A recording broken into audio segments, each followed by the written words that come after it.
जय हिंद साथियों, good morning, नमस्कार। आज तारीख है 5 मार्च और दिन है मंगलवार। तो प्रारंभ करेंगे आज का समसामयिक घटना, जो भी बड़ी खबर निकल के आपका आया है उन सारे क्वेश्चन को हम लोग देखेंगे। तो आशा करते हैं आप लोग सभी ठीक ठाक ही हैं, है ना। तो देखें क्या क्या पढ़ने वाले हैं, एक बार इसको देख लीजिए। ग्लोबल रिसोर्सेज आउटलुक रिपोर्ट जारी किया गया है, बिल्कुल भी आपको जानना चाहिए। उसके बाद क्या है, महाराणा प्रताप की 21 फीट ऊंची प्रतिमा का अनावरण हुआ है, इसको भी हम लोग देखेंगे। दुनिया की पहली हरित हाइड्रोजन संयंत्र का उद्घाटन कल ही हुआ है आपका, ज्योतिरादित्य सिंधिया किए हैं। नदी के नीचे बनी देश की पहली मेट्रो रेल का उद्घाटन कहाँ किया जाएगा, तो हो गया, मतलब ये सारा चीज मेट्रो रेल बन गया है वहां पे, ठीक है ना। उसके अलावा क्या है भैया, बीएसएफ की पहली महिला स्नाइपर कौन बनी है, बीएसएफ की है और पहली महिला है, तो थोड़ा सा इंपोर्टेंट हो जाता है। किस राज्य की प्रसिद्ध चांदी तारकसी को जीआई टैग मिला है, जीआई टैग से क्वेश्चन पूछ लिया जाता है, तो हम लोग देखेंगे। अतिथि योजना किस क्षेत्र से संबंधित है, बिल्कुल भी इंपोर्टेंट है।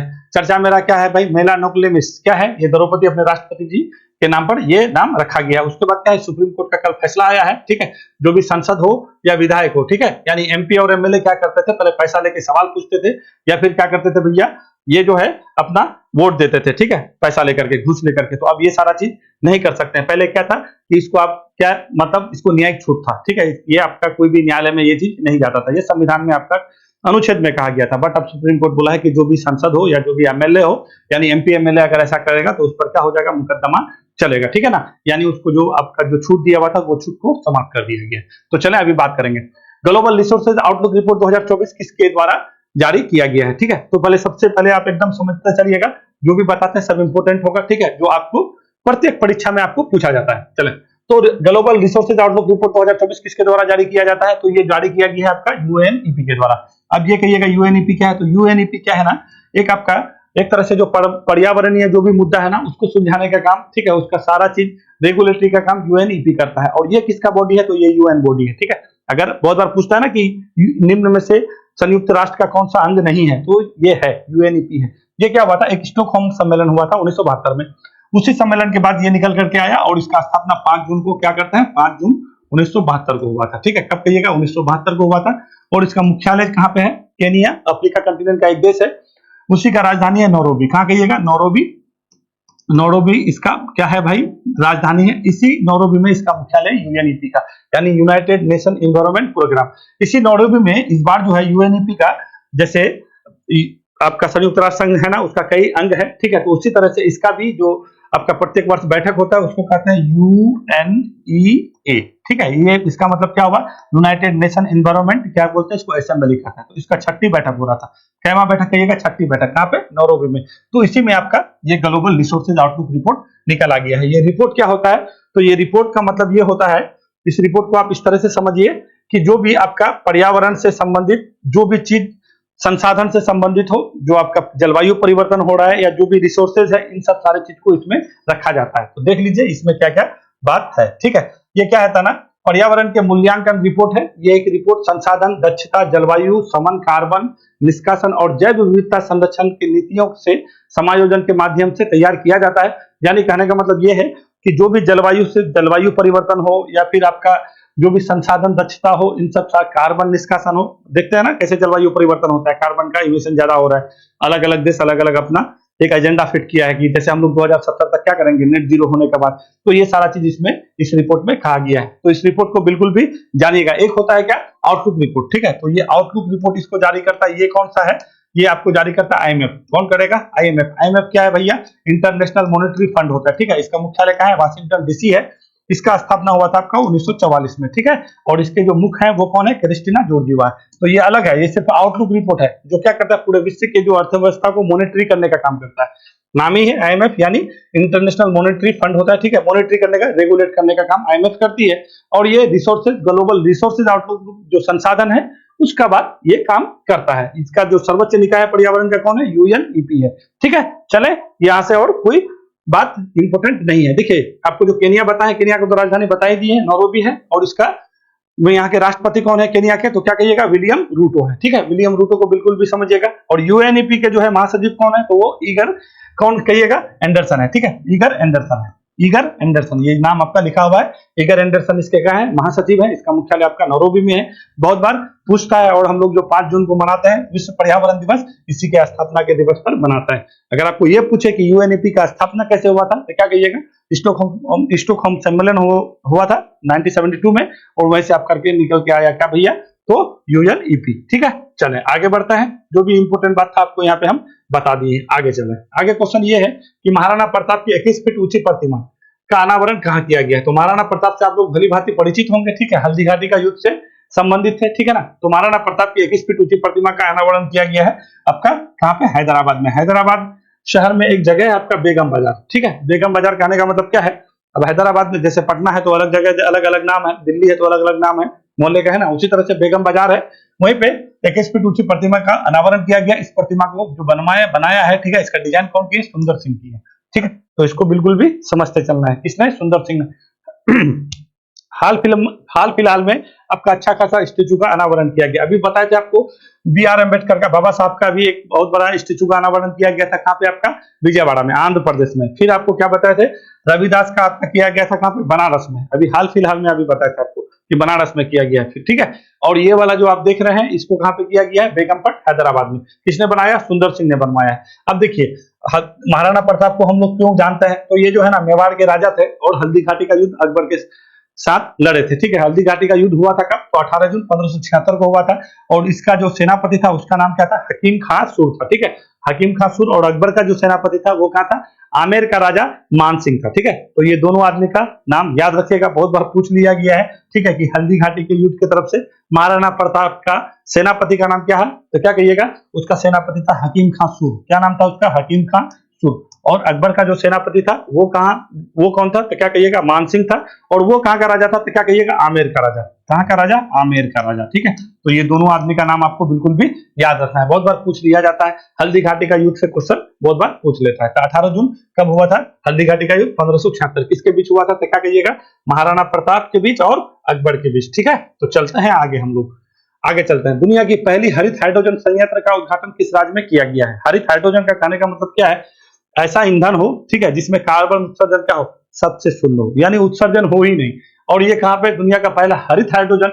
देखिए हाइड्रोजन एक इससे पहले वाले भी वीडियो में आपको बताते हैं, हाइड्रोजन कई प्रकार का आपका कौन सा होता है? एक आपका भूरा हाइड्रोजन होता है, आपका ग्रीन हाइड्रोजन होता है। ठीक है, फिर आपका 3-4 प्रकार का हाइड्रोजन होता है। तो उसमें से सबसे जो अच्छा हाइड्रोजन माना जाता है, जो ईंधन है, वो हरित हाइड्रोजन। इसमें क्या है ना, बहुत एकदम न्यूनतम से न्यूनतम आपका कार्बन उत्सर्जन होता है। और हम लोग क्या चाह रहे हैं भाई? कि कार्बन उत्सर्जन नहीं हो। ठीक है, यानी आपका जो है जो जलवायु परिवर्तन हो रहा है वो क्यों हो रहा है? टेम्परेचर बढ़ रहा है। अभी 1.5 डिग्री सेल्सियस तक हम लोग क्या करें? पेरिस समझौता में ये ना हुआ था, कॉप जो आपका हुआ था पेरिस में, तो वही ना कि 1.5 डिग्री सेल्सियस तक क्या, इससे आगे बढ़ना हम लोग को नहीं है। तो इससे आगे क्यों, कब नहीं बढ़ेगा? जब हम लोग क्या करेंगे? उत्सर्जन कम से कम करेंगे। तो इसी उत्सर्जन को रोकने के लिए आपका जो है ऐसे ऐसे टेक्नोलॉजी को लाया जा रहा है कि हाइड्रोजन का यूज हो, जहां पे क्या हो? उत्सर्जन एकदम सबसे कम से कम हो। तो हमारे यहाँ पे आपका ये संयंत्र जो है पहली बार आपका हरियाणा के हिसार में लगा है। और हरियाणा का हिसार जो है आपका कहाँ पे? तो यहाँ पे जो है ना एक आपका जिंदल आपका स्टेनलेस मतलब एक फैक्ट्री है, और वहीं पे ज्योतिरादित्य सिंधिया द्वारा कल इसका उद्घाटन किया गया है, जो दुनिया का पहला इस तरह का संयंत्र बन गया है। ठीक है, हरियाणा के हिसार में इस्पात मंत्री ज्योतिरादित्य सिंधिया ने देश के पहले जिंदल स्टेनलेस लिमिटेड के वर्चुअल माध्यम से हरित हाइड्रोजन का उद्घाटन किया है। देखिए हरित हाइड्रोजन है क्या, पहले इसको समझिए। हरित हाइड्रोजन देखिए H2O हम लोग बोलते हैं, H2O। ठीक है, ये क्या है भाई? यही तो है पानी। तो इसको क्या करता है ना, H2 को अलग कर देता है और O2 को ये इलेक्ट्रोलाइसिस से अलग कर देता है। अलग होने के बाद ये जो है ना, ये H2 जब अलग होता है तो ये क्या करता है? ये ईंधन के रूप में काम किया जाता है, ईंधन। और ये होता कैसे है? तो इलेक्ट्रोलाइसिस की प्रक्रिया से ये आपका होता है। पानी में क्या होता है ना, जैसे पानी है ना, पानी में आपको क्या करेंगे? करंट दौड़ा दिए, और करंट जब उससे दौड़ाया जाता है तो ये आपका O2 और H2 अलग अलग हो जाता है, और इसी H2 को हम लोग ईंधन के रूप में क्या करते हैं? यूज करते हैं। और ये कैसा एनर्जी है? तो क्या कहिएगा? ये रिन्यूएबल एनर्जी है। ठीक है, तो बहुत स्वच्छ एनर्जी माना जाता है, जिसका उत्सर्जन जो कार्बन इमिशन है बहुत कम से कम होता है। ठीक है, तो इसी वजह से इस तरह का करने वाले हम लोग पहले हो गए। हरियाणा के हिसार में लगा है और इसका उद्घाटन ज्योतिरादित्य सिंधिया की है। ये स्टेनलेस स्टील क्या कई उद्योग के लिए दुनिया का पहला ऑफ ग्रिड हरित हाइड्रोजन संयंत्र और रूफटॉप तथा फ्लोटिंग सोलर वाला दुनिया का पहला हरित हाइड्रोजन संयंत्र है। तो ये बात समझ जाइए, हरित हाइड्रोजन। अब देखिए हम ही लोग बोलते हैं ना कि हम लोग कार्बन उत्सर्जन मतलब नेट जीरो कब तक करने वाले हैं। आपका एक ग्लासगो में COP हो रहा था, उसी में जाके मोदी जी बोले थे कि हम लोग 2070 तक क्या करेंगे? नेट जीरो हो जाएंगे। तो नेट जीरो होने के लिए सरकार अपने तरफ से क्या कर रही है? अलग अलग पहल कर रही है। ठीक है, तो ये हम लोग के लिए थोड़ा जरूरी है। नदी के नीचे बनी देश की पहली मेट्रो रेल का उद्घाटन किस राज्य में किया गया है? देखिए, नदी के नीचे बनी देश की पहली, तो अभी ना अपने देश में पहली बार ऐसा हो रहा है, पहली बार ऐसा हो रहा है। मेट्रो तो अब लोग कब से देख रहे हैं, कलकत्ता में कब मेट्रो आया था 1984 को। तो नदी के नीचे, तो कलकत्ता में क्या है ना, पश्चिम बंगाल में आपका एक नदी है, कौन नदी है? हुगली नदी। ये नदी किसका धारा है भाई? ये गंगा का ही धारा है, ठीक है ना। तो मुर्शिदाबाद एक जगह है, वहीं से जो है आपका हुगली, ये गंगा नदी क्या हो जाता है? हुगली नदी हो जाता है। फिर ये हुगली नदी जाकर के आगे में आपका बंगाल की खाड़ी में गिर जाता है, और इसी हुगली नदी में आपका दामोदर नदी आके मिलता है, उसका सहायक नदी है, ठीक है। तो इसी नदी में क्या है ना कि आपका यानी कलकत्ता से लेके हावड़ा के बीच जो है आपका एक सुरंग बनाया गया है। इस सुरंग का लंबाई टोटल कितना है भाई? लगभग 10.8 किलोमीटर है, ठीक है, 10.8 किलोमीटर है। उनमें से लगभग 500 समथिंग मीटर है जो आपका सुरंग आपका कौन? हुगली नदी के अंदर बनाया गया। 520 मीटर सुरंग बनाया गया है हुगली नदी के नीचे, ठीक है। और ये कितना जमीन से जो है ना, जमीन से कितना मीटर नीचे कहिएगा? 33 मीटर नीचे है जमीन से, और नदी के पानी के इससे कहिएगा तो 13 मीटर नीचे है। और ये भी जान लीजिए, आपका जो हुगली नदी है ना, ये सबसे गहरी नदी है, बहुत गहरी नदी है, इसमें बहुत गहरा नदी पाया जाता है। अगर आपको पूछ दे कि सबसे गहरी नदी, ऐसे में अगर पूछ दे तो आप हुगली ही मारिएगा, अच्छा खासा गहरा नदी इसको माना जाता है। तो कितना नीचे बनाया है ये टनल? ये टनल जो आपका बना है ये 33 मीटर, जमीन से 33 मीटर नीचे है, और कितना मीटर है? 520 मीटर है। कितना समय लगेगा? 45 सेकंड लगेगा। और ये कल आपका उद्घाटन होने वाला है, यानी कै तारीख को कहिएगा? 6 मार्च को। क्या कहिएगा? 6 मार्च को बन के तैयार हो गया है, और प्रधानमंत्री मोदी जी जाएंगे उद्घाटन करने के लिए, समझ गए। तो ये जो सुरंग है, टोटल सुरंग की लंबाई 10.8 किलोमीटर है, जिसमें से आपका हुगली नदी में जो नदी के अंदर आपका मेट्रो चलेगी वो कितना मीटर है? 520 मीटर है, 45 सेकंड में पार होगी। कितनी गहराई पे बनाया गया है? तो क्या कहिएगा? आपका जमीन से 33 मीटर नीचे है, और पानी से अगर अंदर गहराई देखिएगा तो आपका ये आपका 13 मीटर हो जाएगा, ठीक है। तो बिल्कुल भी हम लोग के लिए इंपॉर्टेंट है। पश्चिम बंगाल तो जानते ही हैं, ममता दीदी बहुत ज्यादा फेमस रहे हैं। अभी हाल फिलहाल में आपका एक वहां पे ये बहुत बढ़िया जगह था जो आपका ये जो संदेश खाली, ठीक है, जहां पे एक केस को लेकर के ईडी के लोगों पर क्या पथराव कर दिया किया था, जिससे प्रधानमंत्री मोदी जी उसके बारे में भी बोले और बहुत ज्यादा चर्चा में भी था। अगर आपको पूछ दे कि संदेश खाली कहाँ है, तो वही आपका यहीं पे है, पश्चिम बंगाल में, ठीक है। तो यही के यहाँ के मुख्यमंत्री है ममता बनर्जी, और यहाँ के राज्यपाल है सीबी आनंद बोस है, ठीक है। चले, समझ गए ना। तो ये पश्चिम बंगाल से संबंधित हम चीजों को आपको बता रहे हैं। पहला मेट्रो सुरंग, और देखिए अभी हाल फिलहाल में 3-4 चीज बताए।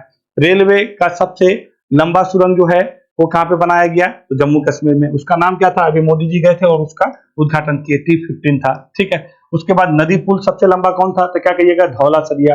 कहाँ पे है भैया? तो ये आपका आपका अरुणाचल असम में है, ठीक है। कितना है भाई? 9.15 किलोमीटर। सड़क सुरंग सबसे लंबा कौन सा है? तो क्या कहिएगा? अटल टनल। कितना है भाई? 9.02 है। समुद्री पुल सबसे लंबा कौन सा है? तो क्या कहिएगा? अटल अटल अटल सेतु है। ये कहाँ पे बना है? ये आपका महाराष्ट्र में बना है। कितना किलोमीटर है भाई? 21.8 किलोमीटर है, ठीक है। तो इन सब इतना तो आपको फिगर पता होना चाहिए, नहीं पता होगा तो फंस जाइएगा। सबसे पहले जल मेट्रो शुरू करने वाला केरल था, जल के अंदर मेट्रो शुरू करने वाला आपका कौन है? तो कलकत्ता है। और सबसे पहले मेट्रो शुरू करने वाला कौन था? ये भी आपका कलकत्ता ही था, ठीक है। तो चलें हम लोग ये जो भी यहाँ से संबंधित है बात कर लिए। अब आते हैं जीएसटी। जीएसटी क्या है? जीएसटी मतलब गुड एंड सर्विस टैक्स होता है, ठीक है। ये आपका कब आया भाई? 2016 में एक अधिनियम आया, और बाकी बचा 2017 से आपका ये लागू हुआ, ठीक है। एक संविधान संशोधन हुआ था, याद रखिएगा, 101वां संविधान संशोधन। 101वां संविधान संशोधन करके जीएसटी को क्या कर दिया? संवैधानिक दर्जा दे दिया। और वो कौन सा संविधान आर्टिकल में आता है? 279A के तहत एक संवैधानिक निकाय। अगर आपको कोई पूछे एग्जाम में, अगर पूछ ले कि जीएसटी क्या है, संवैधानिक है, गैर संवैधानिक है, असंवैधानिक है या सामयिक है, तो क्या कहिएगा? ये संवैधानिक है। कौन सा संशोधन हुआ था? 101वां संविधान संशोधन कब हुआ था? 2016 में ये एक्ट आया, और 2017 को ये आपका लागू हो गया। कब से? 1 जुलाई को। 1 जुलाई को हम लोग जीएसटी दिवस भी मनाते हैं।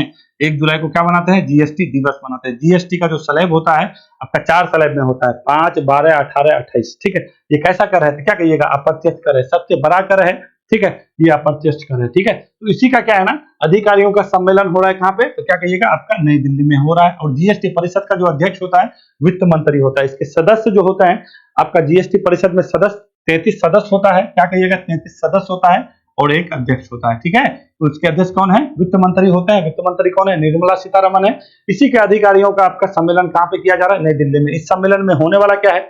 इस सम्मेलन में यह होगा वर्तमान में चुनौतियां जांच करना और क्या करें, राज्य और केंद्रीय परिवर्तन अधिकारियों द्वारा अपनाई गई सफल कार्यक्रम पर चर्चा करना है। ठीक है, तो इस तरह का जीएसटी से संबंधित क्वेश्चन हम लोग को पूछ लेता है, तो हम लोग इसको बिल्कुल भी क्या करेंगे, जानेंगे। तो जीएसटी समझ गए हैं, जीएसटी क्या है, एक संवैधानिक निकाय है। ठीक है, इसमें जो है कई प्रकार के जीएसटी होते हैं, आईसीएसटी, सीजीएसटी, एसजीएसटी, ठीक है, यूटीजीएसटी, है ना। तो आपका 4-5 प्रकार का जीएसटी होता है। ठीक है, तो एक बार जोड़ लीजिए, 4-5 प्रकार का नहीं, कंफ्यूजन नहीं रहना है। क्या कहिएगा, एक तो सबसे पहले आप क्या कहिएगा, सीजीएसटी होता है, एक आपका एसजीएसटी होता है, एक आपका आईजीएसटी होता है। ठीक है, सी हो गया यानी सेंट्रल स्टेट, आई, ठीक है, आपका यूटी, 4 प्रकार का हो गया ना। तो ये आपका इतने प्रकार का जीएसटी होता है। तो इस जीएसटी को आपको बिल्कुल भी समझते चलना है।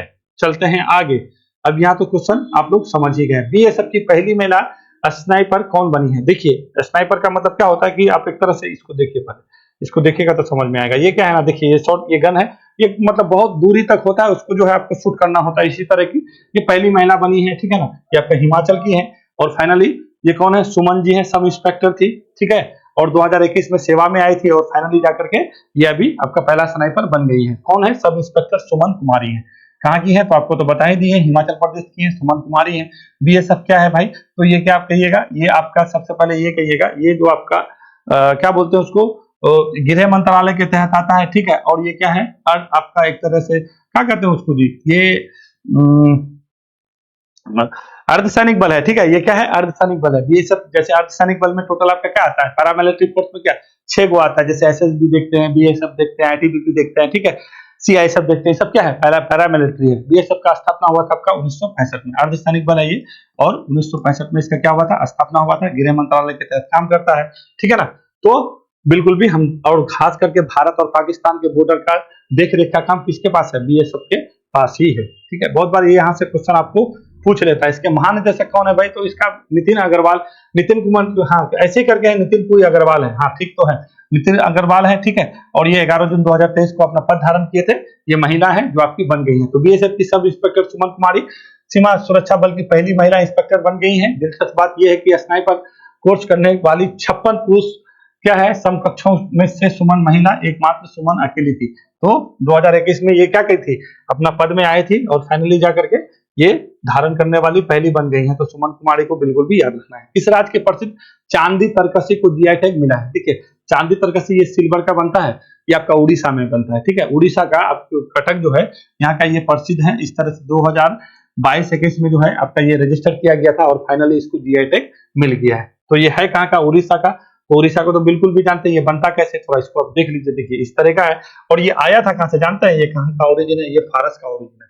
फारस बराबर ईरान, क्या कहिएगा, ईरान। ठीक है, उधर से आया था, ये ईरान से आया था। इस तरह का ये बनाया जाता है और देखिए कितना देखने में सुंदर लगता है। ठीक है, तो तारकसी क्या है, 2 शब्दों से मिलकर बना है।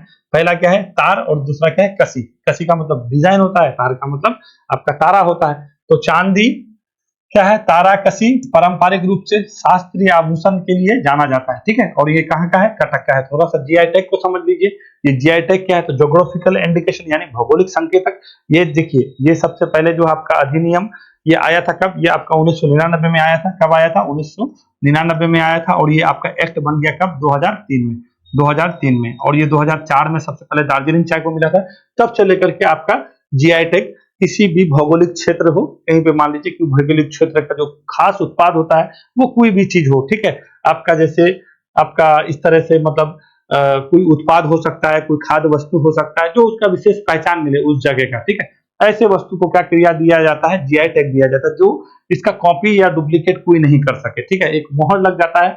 और ये जो है किसके अंतर्गत काम करता है, तो जीआई टैग पंजीकरण का देखरेख वाणिज्य तथा उद्योग मंत्रालय के अधीन उद्योग और आंतरिक व्यापार संवर्धन विभाग के द्वारा किया जाता है। ठीक है, अगर आपको कोई पूछे कि जीआई टैग किसके अंतर्गत आता है तो क्या कहिएगा, इसका देखरेख वाणिज्य तथा उद्योग मंत्रालय के तहत आता है। ठीक है, इसी के तहत ये चीज आपका किया जाता है। और इसका जो हेडक्वार्टर है वो कहाँ पे है, चेन्नई में है। और कितने साल के लिए दिया जाता है, 10 वर्ष के लिए दिया जाता है। कितने साल के लिए कहिएगा, 10 वर्ष के लिए दिया जाता है। यानी इसका मोटा मोटी इतना बात समझिए, जीआई टैग देने से मतलब यह है कि किसी भौगोलिक क्षेत्र के विशेष उत्पाद को हो या हस्तशिल्प हो, ठीक है, या किसी तरह की कोई ऐसा जो कोई खास उत्पाद हो, उसको जीआई टैग प्रदान करने के बाद क्या है, उसको एक स्पेशल क्या मिल जाता है, मोहर मिल जाता है, जिसका डुप्लीकेट नहीं हो। अगर आपको मान लीजिए कि यहाँ से आप कहिएगा, जाइएगा कहीं पे, तो आप कहिएगा कि हमको कटक का जो है ये दीजिए, तारकसी दीजिए, तो ये आपका पूरा इंटरनेशनल पहचान मिल जाता है। वो आपको देगा तो यही देगा, इसका कोई डुप्लीकेट नहीं कर सकता, उसमें मोहर लगा हुआ है।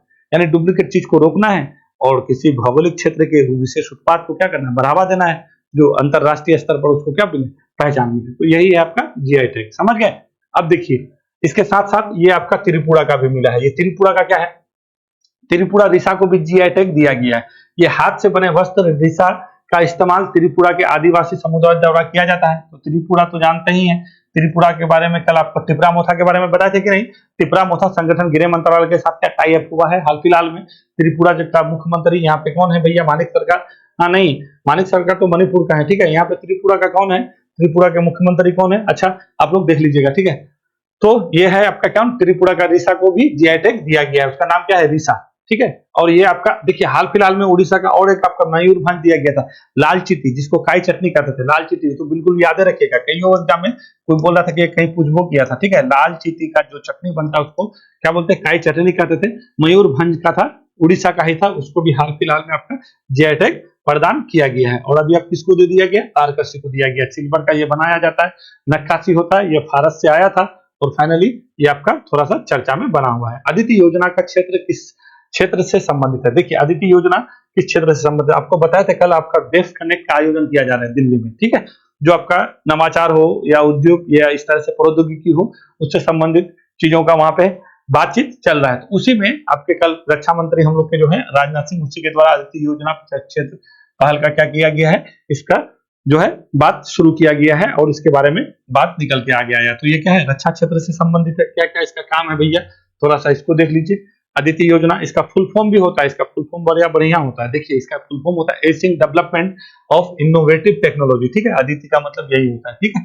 तो बिल्कुल भी ये बात समझिएगा, अगर पूछ देगा फुल फॉर्म तो याद होना चाहिए। एसिंग डेवलपमेंट ऑफ इनोवेटिव टेक्नोलॉजी होता है। नई दिल्ली में डेफ कनेक्ट 2024 के दौरान राजनाथ सिंह ने प्रौद्योगिकी में नवाचार को बढ़ावा देने के लिए अदिति योजना को शुरू किया है। ये हम लोग के रक्षा मंत्री हैं। और यहाँ पे रक्षा सचिव अगर कोई पूछेगा तो गिरिधर अरमाने को मारिएगा, वो भी गए हुए थे 2023-24 से 2025-26 के लिए, ठीक है। आपका कितना भैया, इस योजना के तहत 750 करोड़ रुपया आवंटित किए गए हैं, ठीक है ना। तो नवाचार को बढ़ावा देना है, प्रौद्योगिकी को बढ़ावा देने के लिए क्या किए हैं, अदिति पहल को शुरू किए हैं। इसका फुल फॉर्म क्या होता था, ageing development of innovative technology होता है, ठीक है। किसके द्वारा किया गया, राजनाथ सिंह के द्वारा किया गया। कहाँ पे, डेफ कनेक्ट 2024 आपका कहाँ हो रहा है, नई दिल्ली में हो रहा है। कल भी इसके बारे में हम आपको बताए थे। चर्चा में रहा मेलानोल्वेमिस द्रौपदी किससे संबंधित है। देखिए अभी जो है ना, वनस्पति सर्वेक्षण द्वारा हम लोग का भारतीय वनस्पति सर्वेक्षण समझते हैं ना, तो क्या है ना, भारतीय वनस्पति सर्वेक्षण के द्वारा कलकत्ता के पास और उड़ीसा के बगल में पश्चिम बंगाल में तट पर जो है दीघा, उड़ीसा, उदयपुर में क्या कहिएगा, पश्चिम बंगाल के तट के दीघा और उड़ीसा तट के का उदयपुर के पास जो है भारतीय वनस्पति सर्वेक्षण के द्वारा आपका ये चीज खोजा गया है। एक समुद्री जीव है, ठीक है। इसको क्या कहिएगा, एक समुद्री जीव है। और उसका नाम हम लोग के राष्ट्रपति जो द्रौपदी मुर्मू जी है उसी के नाम पर रखा गया है, ठीक ना। तो भारतीय प्राणी सर्वेक्षण ने रूबी लाल धब्बे वाली एक क्या है, हेड सिल समुद्री शलभ है। क्या कहिएगा, ये आपका क्या है, रूबी लाल धब्बे वाली एक समुद्री क्या है, शलभ है, ठीक है। इसकी नई प्रजाति का नाम भारत के राष्ट्रपति के नाम पर रखा गया है। पश्चिम बंगाल में ये खोजा गया था। ये हेड सिल समुद्री शलभ की नई प्रजाति दुनिया में कहीं भी नहीं पाई जाती है, सिर्फ हमारे यहाँ पाया जाता है। अगर आपको पूछ दे कि हेड सिल क्या है तो क्या कहिएगा, ये हेड सिल शलभ क्या है, ये एक समुद्री प्रजाति है जिसका खोज किसके द्वारा किया गया, भारतीय वनस्पति सर्वेक्षण के द्वारा। कहाँ पे, कलकत्ता में और उड़ीसा के उदयपुर और कलकत्ता के आपका कहाँ पे कहिएगा, तो दीघा के तट पर किया गया था। अब भारतीय वनस्पति सर्वेक्षण को समझिए। भारतीय वनस्पति सर्वेक्षण का मुख्यालय कलकत्ता में है। इसका स्थापना 1890 में हुआ था, ठीक है। और वनस्पति के बारे में कल भी आपको हम बताए थे, जो आपको साइट बताए थे ना, साइट कल बताया था ना आपका, IUCN भी बताए थे, IUCN बताए थे और साइट बताए थे, ठीक है। तो ये सबको, ये सब क्या है, फलोड़ा फूना, मतलब कहने का मतलब है जो भी वनस्पति है, जो भी शैवाल है, इस तरह के जो भी चीज है उसका काम, ये सारा देख रेख का काम, ये सारा खोजने का काम क्या करता है, भारतीय वनस्पति सर्वेक्षण ही करता है, ठीक है।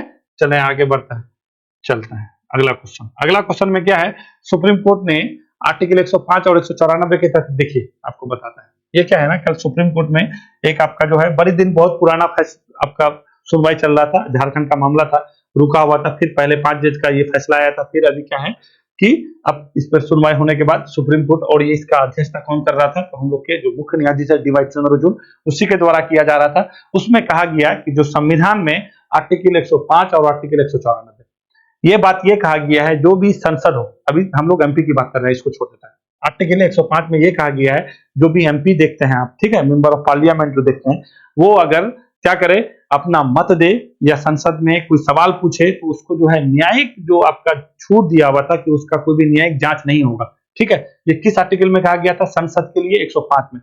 तो अब सुप्रीम कोर्ट क्या बोला कि आप ऐसा नहीं कर सकते हैं, लोकतंत्र है, लोकतंत्र में अगर आप इस तरह का कोई पैसा लेकर के काम करते हैं, घूस लेकर के सवाल पूछते हैं, या फिर आप मत किसी को दूसरे को मत दे देते हैं, ठीक है, घूस लेकर के होता है ना, पैसे ही तो लेकर के होता है। अभी जो क्रॉस वोटिंग आपका इतना हुआ है, कहां से होता है? तो पैसे लेकर के ही होता है, 10 करोड़, 20 करोड़, 50 करोड़।